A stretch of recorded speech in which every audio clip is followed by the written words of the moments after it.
स्वामी विवेकानंद के विचार आज के इस आधुनिक युग में प्रेरणा का एक ऐसा स्रोत हैं जो निराशा से भरे जीवन में आशा की एक नदी बहाते हैं। उनके ओजस्वी भाषण, उनके द्वारा दिए गए प्रेरणादायी उपदेश जीवन में आगे बढ़ने के लिए और जीवन में सफलता हासिल करने में सहायता प्रदान करते हैं। भारत के महान विचारकों में से एक हैं स्वामी विवेकानंद जी। स्वामी विवेकानंद जी वेदों, उपनिषदों के महान ज्ञाता और एक प्रखर वक्ता रहे हैं। उनका सनातन धर्म और संस्कृति के प्रचार प्रसार में महत्वपूर्ण योगदान रहा है। उन्होंने विश्व भर में वेदांत दर्शन का प्रसार किया और पूरे विश्व को सनातन धर्म और संस्कृति से परिचित कराया।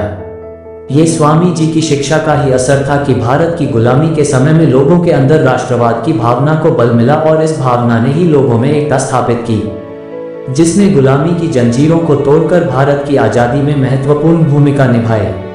स्वामी विवेकानंद जी ने कर्म योग, राजयोग, ज्ञान योग, भक्ति योग जैसी किताबों के अपने विचारों को हम तक पहुंचाया है। आज भी स्वामी विवेकानंद के विचार और कर्म युवाओं के प्रेरणा स्रोत बने हुए हैं और हमेशा बने रहेंगे एवं युवाओं को ऊर्जा देते रहेंगे। स्वामी जी भी मानते थे कि अगर युवाओं की ऊर्जा को सही दिशा प्रदान की जाए तो राष्ट्र के विकास को नए आयाम तक ले जाया जा सकता है। आज का युवा जीवन में चारों ओर से निराशाओं से घिरा हुआ है। ऐसे में स्वामी विवेकानंद के विचार ही उसको कर्म करने के लिए उत्साहित कर सकते हैं। स्वामी विवेकानंद के विचार युवाओं के लिए एक गुरु की भांति तथा एक पथ प्रदर्शक के रूप में हमेशा उनके साथ रहते हैं और उन्हें महान कार्य करने के लिए प्रेरित करते हैं। इसलिए विश्व के हर मनुष्य को स्वामी विवेकानंद के विचारों को अपने जीवन में आत्मसात करना चाहिए तथा एक कर्मठ और ओजस्वी मनुष्य की भांति जीवन व्यतीत करना चाहिए। स्वामी विवेकानंद के उन्हीं महान विचारों में से कुछ विचार यहाँ प्रस्तुत किए गए हैं। कृपया इन अच्छे विचारों को पढ़ें और अपने जीवन में आत्मसात करें। उठो, जागो और जब तक लक्ष्य की प्राप्ति ना हो जाए तब तक मत रुको। वो मजबूत आदमी है जो कहता है कि मैं अपनी किस्मत स्वयं बनाऊंगा। जीवन का रहस्य केवल आनंद नहीं बल्कि अनुभव के माध्यम से सीखना है। संभव की सीमा जानने का एक ही तरीका है, असंभव से भी आगे निकल जाना। जो अग्नि हमें गर्मी देती है हमें नष्ट भी कर सकती है। यह अग्नि का दोष नहीं है। सच को कहने के हजारों तरीके हो सकते हैं और फिर भी सच तो वही रहता है। हर काम को 3 अवस्थाओं से गुजरना होता है, उपहास, विरोध और स्वीकृति। वह आदमी अमृतत्व तक पहुंच गया है जो किसी भी चीज से विचलित नहीं होता है। दुनिया एक महान व्यायामशाला है जहां हम खुद को मजबूत बनाने के लिए आते हैं। शिक्षा का अर्थ है उस पूर्णता को व्यक्त करना जो सब मनुष्यों में पहले से विद्यमान है। जीवन में संबंध होना बहुत जरूरी है, पर उससे भी जरूरी है उन संबंधों में जीवन होना। जब तक आप खुद पर विश्वास नहीं करते तब तक आप ईश्वर पर विश्वास नहीं कर सकते। मस्तिष्क की शक्तियां सूर्य की किरणों के समान हैं। जब वो केंद्रित होती हैं, चमक उठती हैं। संगति आपको ऊंचा उठा भी सकती है और यह आपकी ऊंचाई को खत्म भी कर सकती है। एक पुस्तकालय महान व्यायामशाला है जहां हम अपने मन को मजबूत बनाने के लिए जाते हैं। शक्ति जीवन है, निर्बलता मृत्यु है। विस्तार जीवन है, संकुचन मृत्यु है। प्रेम जीवन है, द्वेष मृत्यु है। पवित्रता, धैर्य और दृढ़ता ये तीनों सफलता के लिए आवश्यक है, लेकिन इन सबसे ऊपर प्यार है। तुम अपनी मंजिल को तो रातों रात नहीं बदल सकते, परंतु अपनी दिशा को रातों रात बदल सकते हैं। केवल उन्हीं का जीवन है जो दूसरों के लिए जीते हैं। अन्य सब तो जीवित होने से अधिक मृत हैं। जो कुछ भी तुमको कमजोर बनाता है, शारीरिक, बौद्धिक या मानसिक, उसे जहर की तरह त्याग दो। किसी चीज से डरो मत, तुम अद्भुत काम करोगे। ये निर्भयता ही है जो क्षण भर में परम आनंद लाती है। मनुष्य जितना अपने अंदर से करुणा, दयालुता और प्रेम से भरा होगा, वह संसार को भी उसी तरह पाएगा। यदि परिस्थितियों पर आपकी मजबूत पकड़ है तो जहर उगलने वाला भी आपका कुछ नहीं बिगाड़ सकता। हमें हमारे विचार ही बनाते हैं, इसलिए शब्दों पर नहीं अपनी सोच पर ध्यान दें। विचार हमेशा जिंदा रहते हैं। दिन रात अपने मस्तिष्क को उच्च कोटि के विचारों से भरो। जो फल प्राप्त होगा वह निश्चित ही अनोखा होगा। इच्छा का समुद्र हमेशा अतृप्त रहता है। उसकी मांगे ज्यों ज्यों पूरी की जाती है त्यों त्यों और गर्जन करता है। दिन में कम से कम एक बार खुद से बात जरूर करें, वरना आप दुनिया के बेहतरीन इंसान से नहीं मिल पाएंगे। जितना हम दूसरों के साथ अच्छा करते हैं उतना ही हमारा हृदय पवित्र हो जाता है और भगवान उसमें बसता है। हम भगवान को खोजने कहाँ जा सकते हैं अगर उनको अपने दिल और हर एक जीवित प्राणी में नहीं देख सकते। दिन में कम से कम एक बार खुद से जरूर बात करें, अन्यथा आप एक उत्कृष्ट व्यक्ति के साथ एक बैठक गंवा देंगे। किसी दिन जब आपके सामने कोई समस्या ना आए, आप सुनिश्चित हो सकते हैं कि आप गलत मार्ग पर चल रहे हैं। जिसने ने भी किसी का साथ ढूंढा, समझ लो उससे सफलता पीछे छूट गई, क्योंकि भीड़ कभी शिखर पर नहीं पहुंचती। एक समय में एक काम करो और ऐसा करते समय अपनी पूरी आत्मा उसमें डाल दो और बाकी सब कुछ भूल जाओ। जो सत्य है उसे साहसपूर्वक निर्भीक होकर लोगों से कहो। उससे किसी को कष्ट होता है या नहीं, इस पर ध्यान मत दो। कुछ मत पूछो, बदले में कुछ मत मांगो। जो देना है वो दो, वो तुम तक वापस आएगा, परंतु उसके बारे में अभी मत सोचो। जीने के साथ लगातार सीखते भी जाना चाहिए, इस भरोसे पर नहीं रहना चाहिए कि उम्र अपने साथ बुद्धि भी लेकर आएगी। मुझे इस बात का विश्वास नहीं है कि वह भगवान जो मुझे यहाँ रोटी नहीं दे सकता, वही मुझे स्वर्ग में अनंत खुशी दे सकता है।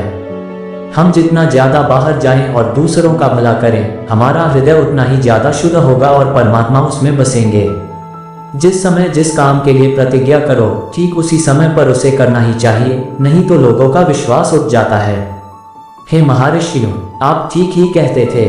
जो किसी व्यक्ति विशेष के आश्रय रहता है, वह सत्य रूपी प्रभु की सेवा नहीं कर सकता। कर्म योग का रहस्य है कि बिना किसी फल की इच्छा के कर्म करना है। ये भगवान कृष्ण द्वारा श्रीमद् भगवद गीता में बताया गया है। हमें ऐसी शिक्षा चाहिए जिससे चरित्र का निर्माण हो, मन की शक्ति बढ़े, बुद्धि का विकास हो और मनुष्य अपने पैर पर खड़ा हो सके। जब लोग तुम्हें गाली दे तो तुम उन्हें आशीर्वाद दो। सोचो कि तुम्हारे झूठे दम को बाहर निकालकर वो तुम्हारी कितनी मदद कर रहे हैं। हम हमेशा अपनी कमजोरी को अपनी शक्ति बताने की कोशिश करते हैं, अपनी भावुकता को प्रेम कहते हैं और अपनी कायरता को धैर्य। तुच्छ वस्तुओं के लिए कभी प्रार्थना ना करें। यदि आप केवल शारीरिक आराम की ही आकांक्षा करते हो तो पशु और मनुष्य में क्या अंतर है। धर्म ही हमारे राष्ट्र की जीवन शक्ति है।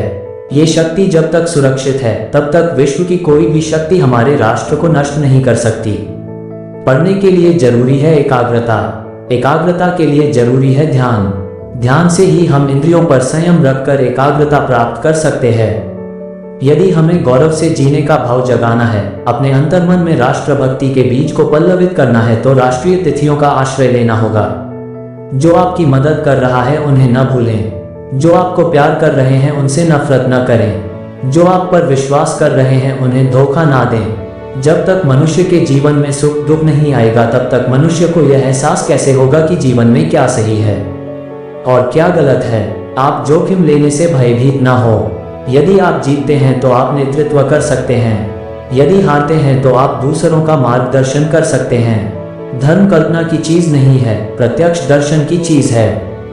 जिसने एक भी महान आत्मा के दर्शन कर लिए, वह अनेक पुस्तकी पंडितों से बढ़कर है। मनु ने सन्यासियों के लिए कहा है कि अकेले रहो और अकेले चलो। सारा संसार बच्चे का खेल मात्र है, प्रचार करना, शिक्षा देना तथा सभी कुछ। लोग तुम्हारी स्तुति करें या निंदा, लक्ष्य तुम्हारे ऊपर कृपालु हो या न हो, तुम्हारा देहांत आज हो या युग में, परंतु तुम न्यायपथ से कभी भ्रष्ट न होना। अनेक देशों में भ्रमण करने के पश्चात मैं इस निष्कर्ष पर पहुंचा हूं कि संगठन के बिना संसार में कोई भी महान एवं स्थायी कार्य नहीं किया जा सकता।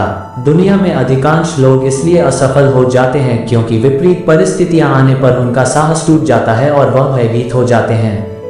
जिस क्षण मैंने ईश्वर को हर इंसान में बैठे महसूस किया है, उसी क्षण से मैं हर इंसान के सामने सम्मान से खड़ा होता हूं और उनमें ईश्वर को देखता हूं। यदि अच्छी चीजें आए तो उनका स्वागत है, यदि वो जाती हैं तो भी उनका स्वागत है। जाने दो, जब वह आती है तो भी धन्य है, जब जाती हैं तो भी धन्य है। अभय हो, अपने अस्तित्व के कारक तत्व को समझो, उस पर विश्वास करो। भारत की चेतना उसकी संस्कृति है। अभय होकर इस संस्कृति का प्रचार करो। हम वो हैं जो हमें हमारी सोच ने बनाया है, इसलिए इस बात का ध्यान रखिए कि आप क्या सोचते हैं। शब्द गौण हैं, विचार रहते हैं, वे दूर तक यात्रा करते हैं। हमारे विचार चीजों को खूबसूरत या बदसूरत बनाते हैं। सारी दुनिया हमारे मन में ही है, इसलिए चीजों को नई रोशनी में सकारात्मकता से देखना सीखें। यदि संसार में कहीं कोई पाप है तो वह है दुर्बलता। हमें हर प्रकार की कमजोरी या दुर्बलता को दूर करना चाहिए। दुर्बलता पाप है, दुर्बलता मृत्यु के समान है। नेतृत्व करते समय सबके दास हो जाओ।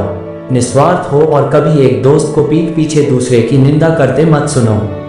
अनंततः सफलता तुम्हारे हाथ लगेगी।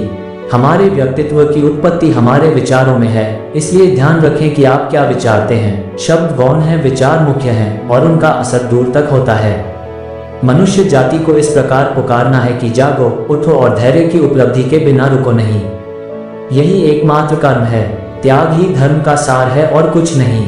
क्या तुम नहीं अनुभव करते कि दूसरों के ऊपर निर्भर रहना बुद्धिमानी नहीं है? बुद्धिमान व्यक्ति को अपने ही पैरों पर दृढ़तापूर्वक खड़ा होकर कार्य करना चाहिए।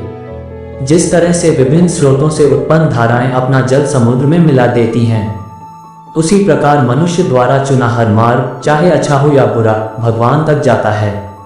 जिस शिक्षा से हम अपना जीवन निर्माण कर सके, मनुष्य बन सके, चरित्र गठन कर सके और विचारों की सामंजस्य कर सकें, वही वास्तव में शिक्षा कहलाने योग्य है। कभी मत सोचिए कि आत्मा के लिए कुछ असंभव है। ऐसा सोचना सबसे बड़ा अधर्म है। अगर कोई पाप है तो वो यही है, ये कहना कि तुम निर्बल हो या अन्य निर्बल हैं।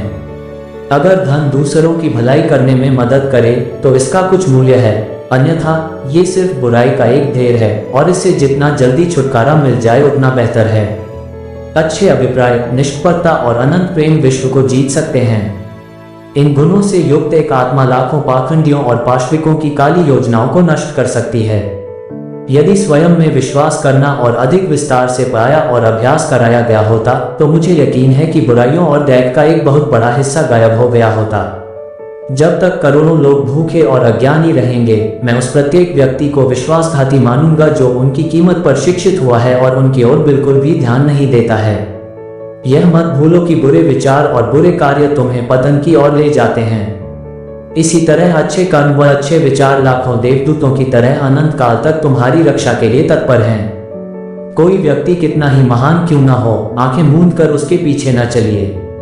यदि ईश्वर की ऐसी ही मंशा होती तो वह हर प्राणी को आंख, नाक, कान, मुंह, मस्तिष्क आदि क्यों देते? उठो मेरे शेरों, इस भ्रम को मिटा दो कि तुम निर्बल हो।